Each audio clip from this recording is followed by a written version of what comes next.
अस्सलामुअलैकुम दोस्तों, आज मैं आपको बताऊंगा अगर आपकी सिलाई मशीन टॉप करती हो या दाना देती हो तो आपने ये देखना है कि आपके गज बुश में जो है वो प्ले तो नहीं है। तो प्ले चेक करने के लिए आपने गज को दोनों तरफ लेफ्ट राइट साइड पे हिलाना है तो आपको बुश में से गज की प्ले जो है वो शो हो जाएगी। दूसरी तरफ से आगे पीछे से आप चेक कर सकते हैं तो ये काफी ज्यादा इसमें प्ले है। तो प्ले की वजह से होता ये है कि जब गज नीचे जाता है तो सुई का और जो शटर का टाइम होता है वो आउट हो जाता है और मशीन का टांका स्किप होने लग जाता है और मशीन धागा लूज करके दाना भी दे देती होती है। अगर तो माइनर सी प्ले हो तो चल जाती है, ये प्ले जो है वो बहुत ज्यादा है। तो इसको ठीक करने के लिए मैं आपको बताता हूँ कि आपने क्या करना है। सबसे पहले आपने नीडल को खोल लेना है और उसके बाद नीडल का जो क्लम्प लगा होता है वो भी आपने उतार लेना है। उतारने के बाद अब मैं आपको गज खोल के दिखाऊंगा कि गज में प्ले कैसे आती है और इसको कैसे तब्दील करना है। तो गज निकालने के लिए आपने क्लम्प का स्क्रू लूज करना है, उसके बाद आपने गज निकाल लेना है। अगर गज आपका ऊपर वाले बुश से या क्लम्प से टाइट हुआ तो वो थोड़ा सा मुश्किल निकलता होता है। तो उसका तरीका ये होता है कि आपने गज को थोड़ा सा बाहर निकाल के क्लम्प को नीचे करके फिर आपने क्लम्प टाइट करना है और गज को आपने बाहर निकाल लेना है। तो ये गज बाहर आ गया। उसके बाद मैं आपको बताता हूँ कि आपने बुश कैसे निकालना है। तो पंप के ऊपर जो बड़ा स्क्रू लगा होता है वो स्क्रू आपने खोल लेना है क्योंकि उसका जो साइज होता है वो बुश के बिल्कुल बराबर का होता है। तो आपने बिल्कुल ये वाला स्क्रू लेना है। लेने के बाद आपने पेचकस अच्छी क्वालिटी का लेना है कि जो चोट से उसकी जो हैंडल है वो टूटे ना। तो आपने हल्की हल्की चोट लगानी है, बुश जो है वो बाहर आ जाएगा। तो ये वाला गज बुश जो है वो दोनों खराब हो गए हैं। तो मैं आपको चेक करवाता हूँ कि ये खराब कैसे होते हैं, किस वजह से होते हैं। जब मशीन ज्यादा चलती है तो चलने की वजह से बुश में जो है वो प्ले आ जाती है और गज बुश के अंदर चलने की वजह से गज भी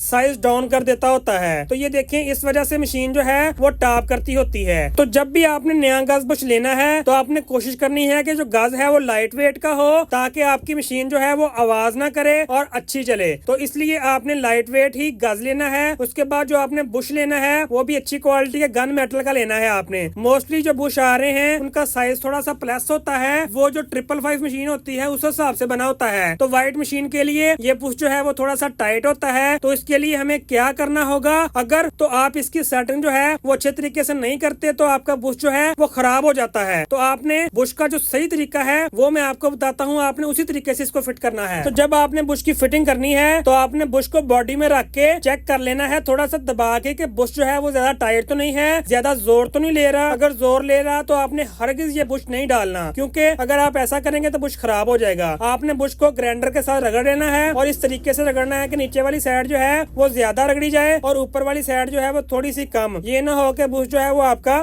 फ्री हो जाए। तो ऊपर वाली जो तकरीबन 2-2.5 mm होती है उसको आपने छोड़ देना है, वहां से आपने इसको नहीं रगड़ना। तो इस तरीके से आपने इसको बिल्कुल बैलेंस में रख के अच्छे तरीके से ग्राइंड कर लेना है और ज्यादा नहीं करना। अगर आपके पास ग्राइंडर अवेलेबल नहीं है तो आप इसका साइज रेगमार के साथ भी कर सकते हैं। ये बहुत इजीली हो जाता है लेकिन थोड़ा सा टाइम लगता है। उसके बाद जब आपने बुश को फिट करना है तो फिटिंग करते हुए बहुत ही एहतियात के साथ बैलेंस में आपने रखना है। उसके बाद आपने जो क्लम्प होता है गज वाला उससे हल्का सा दबाव देना है। अगर तो बुश थोड़ा सा अंदर चला गया तो इसका मतलब है कि इसका साइज ठीक है, यानी कि जोर जो है वो कम लग रहा है। तो अब आपने वही स्क्रू लेना है जिसके साथ आपने बुश निकाला था। तो वो स्क्रू जो है वो बुश के ऊपर रख के उसी पेचकस की मदद से आप हल्की हल्की चोट लगाएंगे तो बुश जो है वो इजीली फिट हो जाएगा। और अगर बुश जो है वो बॉडी में नहीं जा रहा और आप जोर जोर से चोटें लगा रहे हैं तो इसका मतलब है कि आपका जो बुश है वो बिल्कुल खराब हो जाएगा और उसमें गज भी नहीं लगेगा। अगर आप गज जबरदस्ती लगाएंगे तो आपकी मशीन जो है वो जाम हो जाएगी और गज में से धुआं आएगा और बहुत जल्द गज बुश खराब हो जाएगा। तो आपने इसकी फिटिंग जो है वो ऐसे ही करनी है जैसे मैंने आपको बताई है। तो अब मैं आपको गज लगा के चेक करवाता हूँ कि गज की जो फिटिंग करनी है आपने, तो गज जो है वो बिल्कुल इजी जाना चाहिए। तो इसका क्लम्प जो है वो थोड़ा सा टाइट है मगर बुश जो है वो बिल्कुल ओके है, बिल्कुल क्लियर है। उसके साइज में जरा भी फर्क नहीं आया। इसका मतलब है कि बुश की फिटिंग जो है वो बिल्कुल ओके हो गई है। तो अब आपने गज को भी इसी तरीके से फिट करना है जैसे आपने इसको खोला था। तो अब मैं आपको गज फिट करने के बाद दिखाता हूँ कि इसमें जो पहले कितनी ज्यादा प्ले थी वो अब बिल्कुल खत्म हो गई है। तो गज बुश जो है वो बिल्कुल ओके हो गया है, इसमें जरा सी भी प्ले नहीं है और मशीन जो है वो बिल्कुल रिलैक्स है। मशीन का राउंड जो है वो बिल्कुल ओके है। तो यहाँ पे इसकी सेटिंग जो है वो बिल्कुल परफेक्ट हो गई है। तो अब मैं आपको बताता हूँ कि इसकी आपने हाइट यानी कि गज की जो टाइमिंग होती है वो आपने कैसे करनी है और किस पोजीशन पे करनी है। और एंड पे मैं आपको एक बहुत ही इंटरेस्टिंग बात बताने वाला हूँ। एंड तक वीडियो आपने लाजमी देखनी है, इसका कोई भी पार्ट जो है वो मिस नहीं करना। अब अब मैं नीडल लगा के